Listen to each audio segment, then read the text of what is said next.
लता, ये सब कैसे हुआ? कैसे क्या हुआ? लता, दुनिया में ऐसी कौन सी चीज है जो तुम हमसे मांगो और हम तुम्हें दे ना सके? समझी, वही बात जो आपके भाई तमाचे से पूछ रहे थे, आप नरमी से पूछ रहे हैं। नहीं लता, हमें तो खुद इस बात पर विश्वास नहीं आ रहा, लेकिन समझ में नहीं आ रहा वो हार तुम्हारे घर से निकला है, तुम्हारी माँ खुद लाई है, वो हार तुम्हारे घर तक पहुंचा कैसे? मेरा घर तो बहुत दूर है, वो हार मेरे बटुए में मिल सकता था, मेरे शरीर पे मिल सकता था। तुम हमें गलत समझ रही हो। नहीं छोटे सरकार, दुनिया में बड़े लोग क्या नहीं कर सकते। ये हमारे सवाल का जवाब नहीं है लता। तो सुनिए जवाब, मैं चोर हूँ, देवी का हार मैंने खुद अपने हाथों से चुराया है। यही करने के लिए मैंने पहले आपकी नौकरी की, फिर आपसे प्यार किया। सुन लिया जवाब? लता!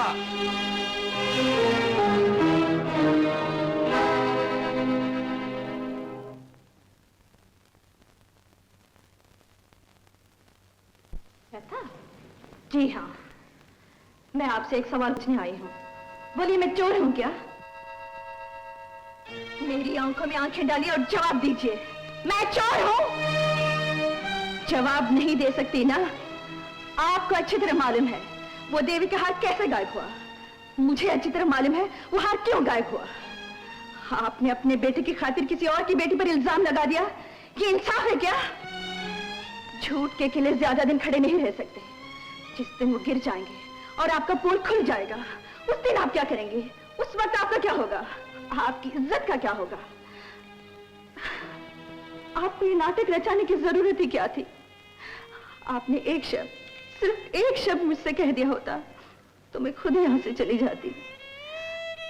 मैं यहां नौकरी करने आई थी, लेकिन एक माँ के आंसू देके मैंने उसके बेटे को सुधारने की कोशिश की। मैंने जो कुछ भी किया वो आपके लिए किया, अपने लिए नहीं। मुझे इस घर में जगह चाहिए थी, मैं उनके दिल में। उन्होंने जो कुछ भी दिया मुझे अपनी मर्जी से दिया, मैंने नहीं मांगा था। ये भी अगर जुर्म है तो सर आंखों पे। मैं सजा भोगने के लिए तैयार हूँ।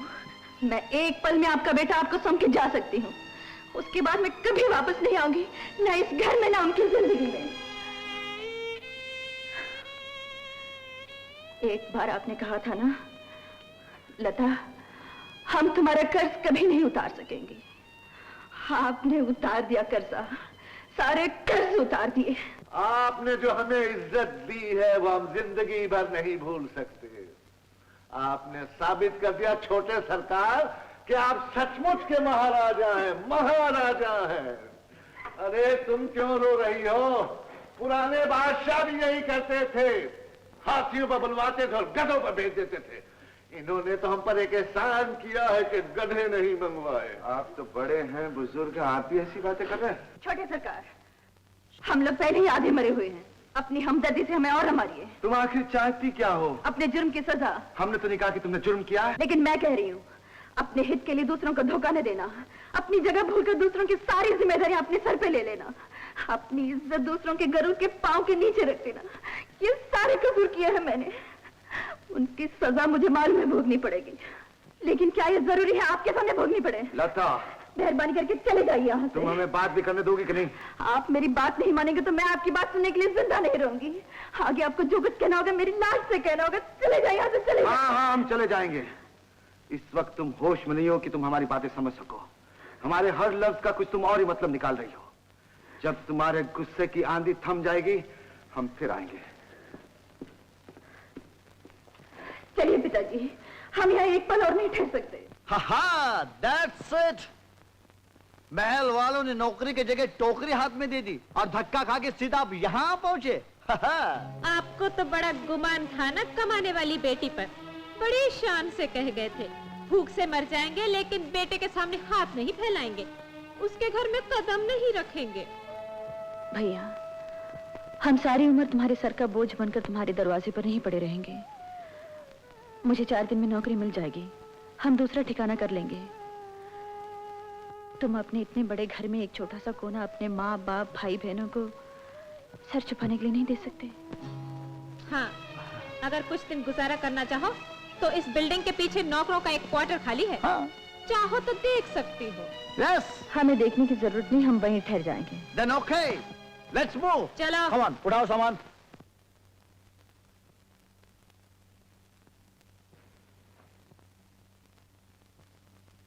बड़े सरकार किधर है? बदतमीज। फिर तो बड़े सरकार आप ही हैं। कंधे पर हाथ क्या रखा, मालूम पड़ा बिजली के नंगे तार को छू लिया। भूल रहे हो कमबख्त, हम मौन थे तुम नाकट का पठा। इसीलिए तो आज मैंने थोड़ी पी ली सरकार। जब वो अंदर जाती है तो मालिक और नौकर दोनों बाहर रह जाते हैं। बदतमीज, उठो। क्या करने आए हो यहाँ? बस वही पुरानी चीज लेने आया हूँ, पैसे। कल तो दिए थे तुम्हें। कल की बात कल के साथ गई हुजूर, आज का किस्सा नया किस्सा। आंखों में खून न उतारिए मालिक, चुपके से जेब में हाथ डालिए और पैसे दे दीजिए। नहीं देंगे तो क्या कर लोगे तुम? नहीं, करना तो कुछ नहीं पड़ेगा। इसी महल का एक और दरवाजा खटखटाना पड़ेगा। मैं सीधा जाकर छोटे सरकार के पांव पकड़ लूंगा और साफ साफ बता दूंगा, देवी का हार मैंने आपके हुक्म से लता के घर पहुंचाया था। ठीक है, तो मैं फिर चलता हूँ। अपना चाहते कहाँ हो? ये लो, अपने पैसे तो लेते जाओ। अंकल, अंकल सुनो,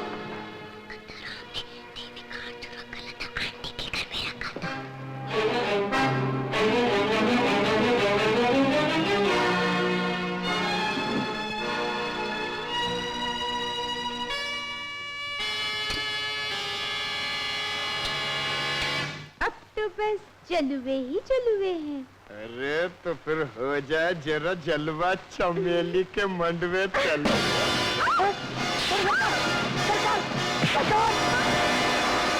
बोल, देवी माँ का हार लता के घर में कैसे पहुंचा? बोल। सरकार, सरकार, मैं बेकसूर हूँ हुजूर। मैंने जो कुछ किया वो बड़े सरकार के हुक्म से किया है। बड़े